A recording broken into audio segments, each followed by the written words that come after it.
நம்ம கட்சியினுடைய 2வது ஆண்டு விழா, அதாவது 3rd இயரோட தொடக்க விழா இன்னைக்கு தமிழ்நாட்டில் ஒரு மிகப்பெரிய ஒரு கட்சியாக நம்ம வளர்ந்து இருக்கிறோம் அப்படின்னா அது உங்களால் தான். ப்ளஸ் நம்மளை நேசிக்கிற கோடிக்கணக்கான மக்களும் தான் அதுக்கு ஒரு மிக முக்கிய ஒரு காரணம். நீங்கள் தான் என்னுடைய ஒரு மிகப்பெரிய ஒரு பலம். உங்களை நம்பி தான் நானும் நம்ம கட்சியும் இருக்கிறோம். இதை நான் சொல்லி தான் உங்களுக்கு தெரியணும்னு அவசியம் இல்லை, இது உங்கள் எல்லாருக்குமே நல்லா தெரியும். அதனால் இன்னைக்கு உங்கள் எல்லாருக்கும், நம்ம கட்சியில் இருக்கிற தோழர்களுக்கும் தொண்டர்களுக்கும் இந்த கட்சியினுடைய ஒரு தலைமை தொண்டனான என்னுடைய வாழ்த்துக்களும் நன்றிகளும்.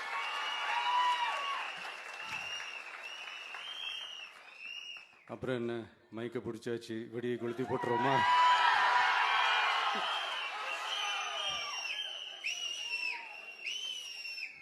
(1977) ஜூன் மாதம் நினைக்கிறேன், ஜூன் மாதத்தில் புரட்சி தலைவர் எம்ஜிஆர் அவர்கள் ரேடியோவில் ஒரு பேட்டி ஒன்று கொடுத்தாங்க. அதில் பேசும்போது சொன்னாங்க, பேரறிஞர் அண்ணா அவர்கள் இருந்த இடத்தில் இப்படிப்பட்டவர்களும் அமர்கின்ற ஒரு நிலைமை ஏற்பட்டுச்சேன்னு எண்ணி எண்ணி கண்ணீர் வடித்தேன். அன்னைக்கு அந்த கண்ணீரை துடைக்க ஆரம்பித்த இயக்கம் தான் அண்ணா திராவிட முன்னேற்ற கழகம்னு சொன்னார். அதே மாதிரி 2017க்கு அப்புறம் 2021க்கு அப்புறம் தமிழ்நாட்டுடைய நிலைமையை பற்றி யோசித்து பார்த்த நம்ம தமிழக மக்கள் காமராஜர் அவர்கள் இருந்த இடத்தில், அண்ணா அவர்கள் இருந்த இடத்தில், எம்ஜிஆர் அவர்கள் இருந்த இடத்தில் இப்படிப்பட்டவர்களும் அமர்கின்ற ஒரு நிலைமை ஏற்பட்டுச்சேன்னு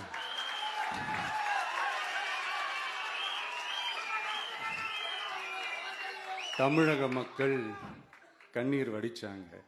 இன்னைக்கு இந்த கண்ணீரை துடைக்க ஆரம்பிச்ச இயக்கம் தான் தமிழக வெற்றிக்கழகம்.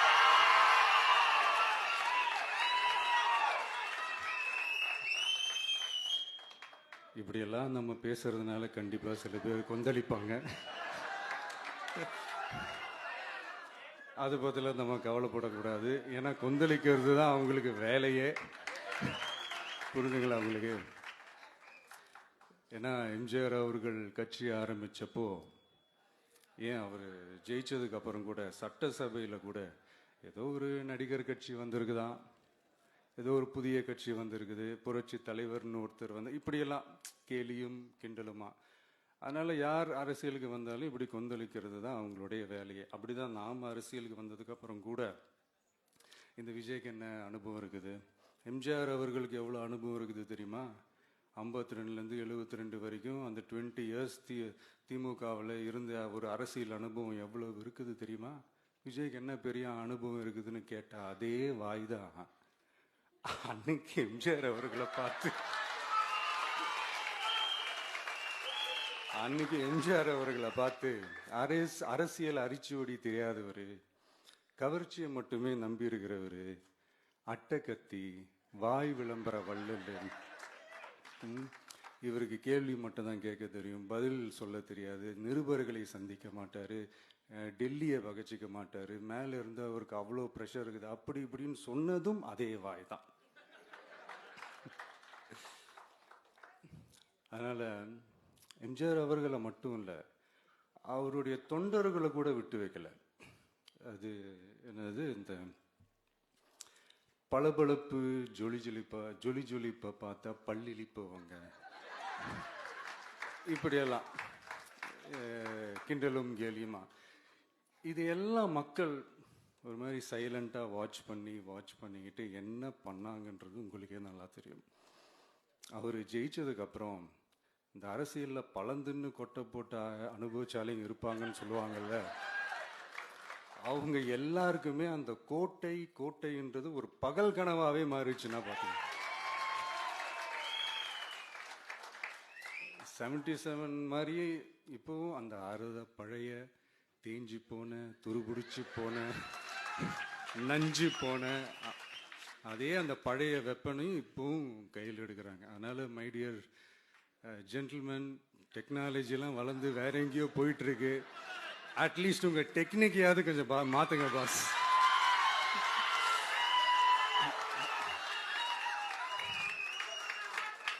காமராஜர் அவர்களையும் விட்டு வைக்கல. அவருக்கு இலக்கியம்னா என்ன தெரியும்? அவர் மாபெரும் புலவர், அந்த புலவர் இந்த புலவர்னு அவரை பற்றியும் கிண்டலும் கேலியுமா. அதான் முன்னாடியே சொன்ன மாதிரி யார் எதிர்த்து நின்னாலும் அவங்கள கொந்தளிக்கிறது தான் அவங்களுடைய வேலையே. ஸோ இப்படி நம்ம அவங்க பண்ணுற தப்பெல்லாம் நம்ம எடுத்து சொன்னால், அவங்க பண்ணுற அட்ராசிட்டியை பற்றி நம்ம எடுத்து சொன்னால், அவங்க பண்ணுற அந்த ஊழலை பற்றி தான் நம்ம எடுத்து சொன்னோம். முக்கியமாக நாம் அதை எடுத்து சொன்னால் 50 வருஷத்துக்கு முன்னாடி இருக்கிற அதே தகர டப்பாவை எடுத்து உருட்ட ஆரம்பிச்சிருவாங்க.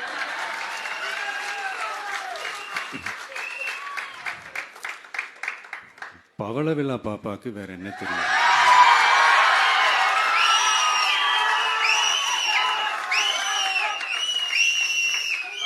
பழைய டப்பாவை உருட்டதானே தெரியும். அதுக்காக நாம அவங்க பண்ற தப்பெல்லாம் சொல்லாம வெளியே சொல்லாம இருக்க முடியுமா? சொல்லுவோம், சொல்லிக்கிட்டே இருப்போம். நம்மளை தவிர யார் அவங்கள ஏத்து நின்று கேள்வி கேட்கறது? யாருக்கு அந்த தில் இருக்குது?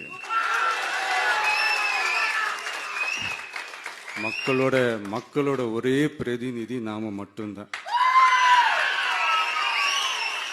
ஸோ இப்படி இருக்கிற இந்த நிலைமையில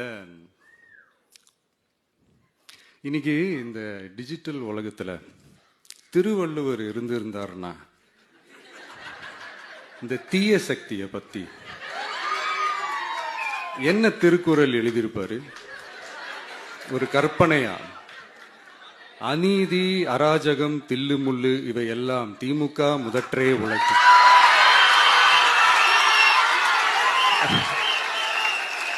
ஒரு கற்பனையா?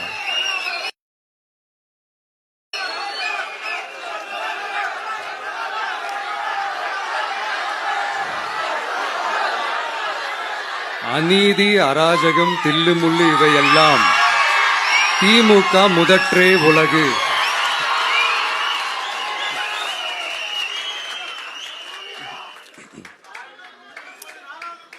அடுத்து இந்த என்னப்பா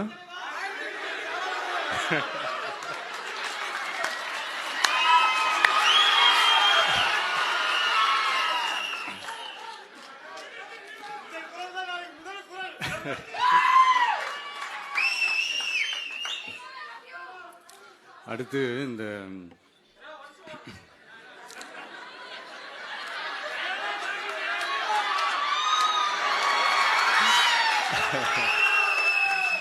சொல்லிட்டேன், 2 வாட்டி சொல்லிட்டேன்.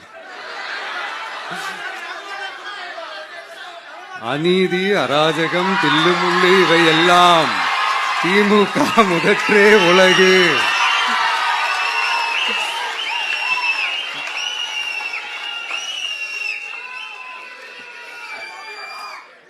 அடுத்து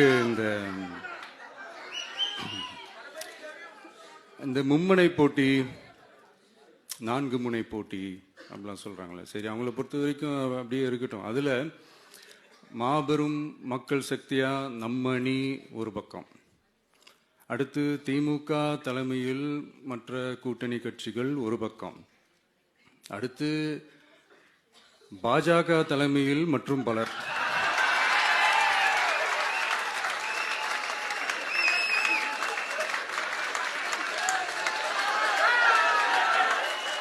என்னப்பா சிரிக்கிறீங்க? உண்மைதானே சொன்னேன்.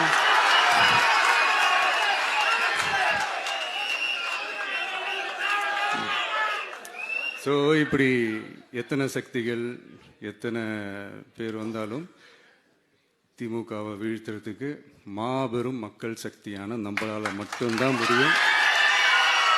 நம்ம டிவிகேவால மட்டும்தான் முடியும். ஸோ இப்படி இருக்கிற இந்த நிலைமையில ஏய் விஜய் வீட்டு விட்டு வெளியே வா, ஏய் விஜய் வீட்டு விட்டு வெளியே வா, இப்படியெல்லாம் கேட்கும் போது எனக்கு எப்படி அது தோணுதுன்னா, ஐயோ இவங்க ஒவ்வொரு வீட்டுல இருக்கிற ஒவ்வொரு விஜயும் இவங்க கூப்பிடுற மாதிரியே எனக்கு தோணுது. அப்படிதான் எனக்கு தோணுது. அதனால பொறுங்க பாஸ், வருவாங்க, முறையா வருவாங்க. ஓட்டு போடுற அன்னைக்கு ஓட்டர் ஐடிய கையில் எடுத்துக்கிட்டு ஒவ்வொரு வீட்டில் இருக்கிற ஒவ்வொரு விஜயும் ஒவ்வொரு விஜயும் பூத்து பூத்தா காலையிலேயே வந்து நிப்பாங்க பாருங்க. அன்னைக்கு தெரியும் பாருங்க, ஏண்டா இந்த விஜய கூப்பிட்டோம்னு.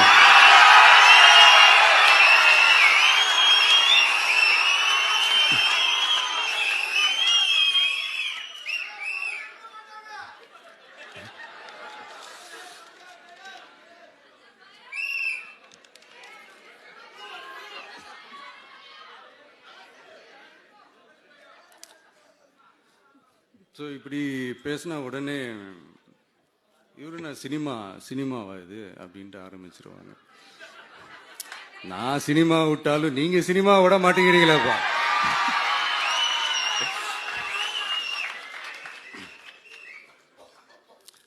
அப்புறம் இன்னொரு ரீசெண்டா அந்த ஒரு விஷயம் போயிட்டு இருக்குல்ல, இந்த கருத்து கணிப்பு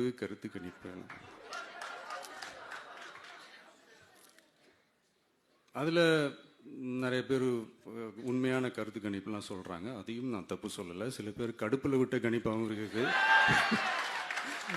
அதையும் நான் தப்பு சொல்லலை. இந்த கடுப்புல விட்ட கணிப்பாளர்களுக்கு நான் சொல்லிக்கிறது என்னன்னா, ஒவ்வொரு ஊரா தெருவா வீடு வீடா போய் நீங்க அந்த கருத்து கணிப்பு எடுத்து பாருங்க. ஒவ்வொரு வீட்லயும் டிவிக்கு இருக்கிறத நீங்க பார்ப்பீங்க.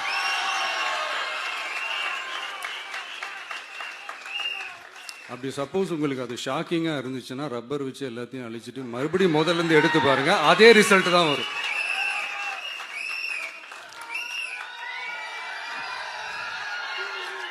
இது என்னப்பா லாஜிக்கு, அது எப்படி எல்லார் வீட்லயும் டிவிக்கு இருக்கும் அப்படின்னு நீங்க கேட்டீங்கன்னா, ஒரு சின்ன சாம்பிளுக்கு ஒரு சின்ன டெஸ்ட் ஒன்று பண்ணி பாருங்களேன். நம்ம சிஎம் சார் இருக்காங்கல்ல, ஸ்டாலின் சார், ஒரு 2 years பேக் இருக்கும்னு நினைக்கிறேன். ஒரு மேடையில் பேசும்போது சொன்னாங்க, இந்த மாதிரி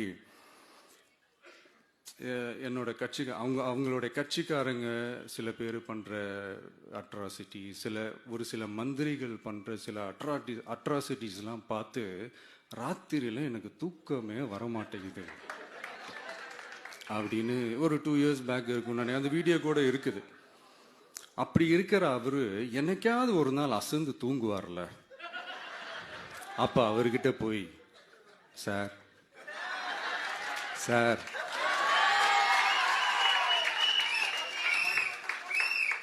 எந்த சின்னத்துக்கு சார் ஓட்டு போடுவீங்க அப்படின்னு கேட்டு பாருங்க. விசில் சின்னத்துக்கு தான்.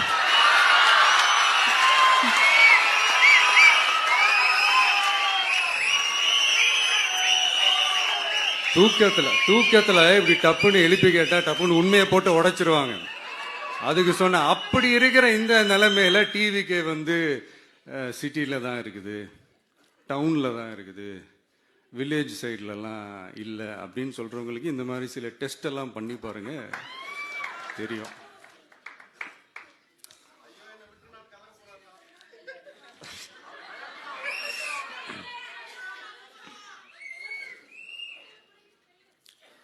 விசில் சின்னம் போகாத ஊரே இல்லை. விசில் சின்னம் எங்கெல்லாம் இருக்குதோ அங்கெல்லாம் டிவிக்கே இருக்குதுன்னு அர்த்தம். என்னுடைய அம்மா, அக்கா, தங்கைகள், அண்ணன், தம்பிகள் டிவிக்கேக்கு ஓட்டு போடுறத யாராலையும் தடுக்க முடியாது.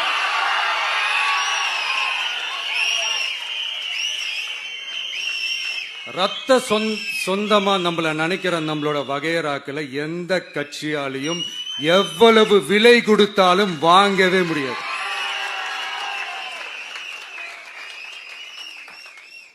நான் ஓவர் கான்பிடன்ஸ்ல பேசுறேன் அப்படின்லாம் நினைக்காதீங்க. இதுதான் கள நிலவரம், கள யதார்த்தமும் இதுதான். தீய சக்தியை வீழ்த்துறதுக்கு தூய சக்தியான நம்மளால மட்டும்தான் முடியும். இந்த 2026 சட்டமன்ற தேர்தலில் டிவிக்கே தான் மக்களோட ஒரே ஆப்ஷன். Otherwise no diversion.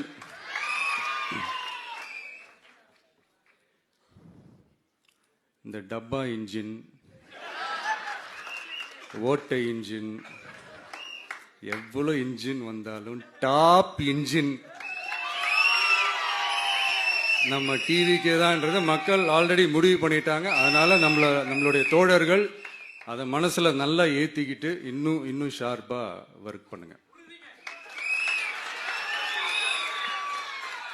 நான் ஏற்கனவே சொன்ன மாதிரி ஒன்றியம், நகரம், பேரூர், பகுதி, கிளை எல்லா இடத்துலையும் அந்த பூத்தா அந்த நம்மளுடைய வேட்பாளர்களுக்கு ஒற்றுமையா இருந்து வேலை செய்யுங்க. நமக்கு மாபெரும் கூட்டணியான மாபெரும் மக்கள் சக்தியான குடும்பமா நம்மளோட இருக்கிறாங்க. இன்னொன்று அன்னைக்கு நான் சொன்ன மாதிரி நம்மளுடைய விசில் சின்னத்துக்கு ஓட்டு போட வைக்கிறது மட்டும்தான் உங்களுடைய வேலை. மற்றதெல்லாம் மக்களோட சேர்ந்து நான் பார்த்துக்கிறேன்.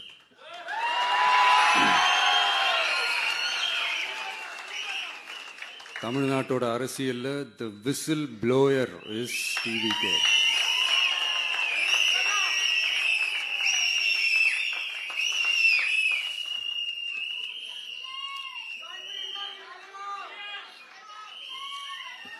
நம்ம மக்கள் இந்த விசில்ல ஊதுல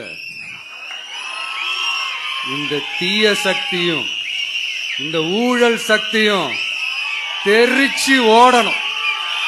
எப்படி தெரிச்சு ஓடணும்? அன்னைக்கு சென்ட் ஜார்ஜ் கோட்டையில டிவிக்கு ஆளும் கட்சியா எழும்.